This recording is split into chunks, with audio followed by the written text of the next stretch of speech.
Everything we know so far about the University of Idaho murders when 4 University of Idaho students were murdered, clues seem sparse.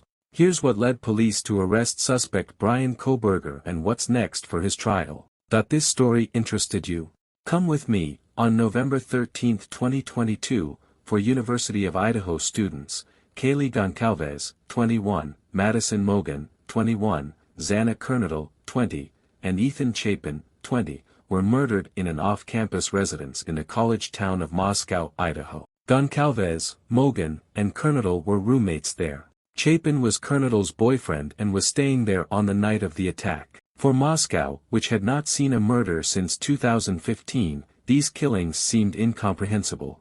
There were no indications of forced entry into the residence where the victims were brutally stabbed. Authorities didn't find the murder weapon, believed to be a fixed-blade knife. Police initially stated these were targeted killings but couldn't name a target. 2 other roommates were home but were not attacked. Yet the investigation made progress. At the end of December, 28-year-old Bryan Kohberger was arrested in Pennsylvania and extradited to Idaho where he was charged with the murders and burglary. Here is what led police to an alleged killer. An aerial view of the Moscow, Idaho, home where Kaylee Goncalves, Madison Mogen, Xana Kernodle, and Ethan Chapin were murdered. November 13, 2022, around 1:45 a.m., Xana Kernodle and Ethan Chapin returned to her home at 1122 King Road. Around 1:56 a.m., a private individual drops Madison Mogen and Kaylee Goncalves off at the King Road house. At approximately 4 a.m., Kernodle receives a DoorDash order. 12 minutes later, she's using the TikTok app on her phone. Between 4 a.m. and 4:25 a.m., Goncalves and Mogen are killed in a bedroom on the 3rd floor of the house. Kernodle and Chapin are murdered in a bedroom on the 2nd floor. At 11:58 a.m., a 911 call made from the phone of one of the surviving roommates comes in about an unresponsive person at the King Road residence.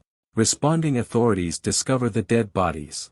A knife sheath is found on the bed where Goncalves and Mogen lie. November 17, 2022, the Spokane County Medical Examiner's Office conducts autopsies on the victims.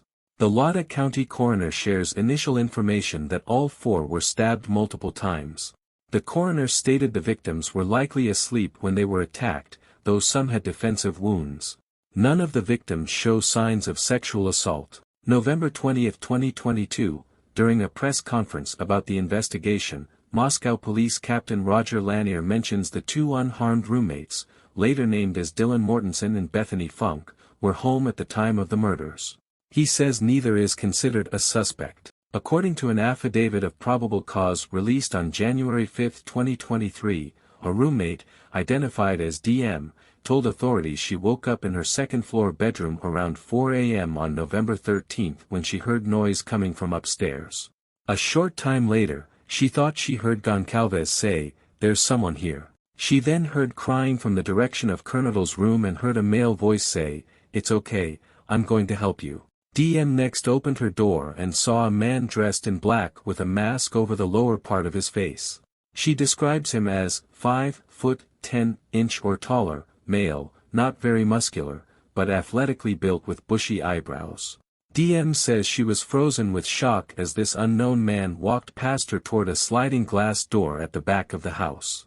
She then closed and locked her bedroom door. We are producing videos on Tuesdays and Thursdays here on the channel. If you liked it, don't forget to leave your like and activate the notification bell to stay on top of all the news. I'll wait for you in the next video. But before leaving the channel, let me tell you, just one more story. I'll leave it at the end for you to click and watch.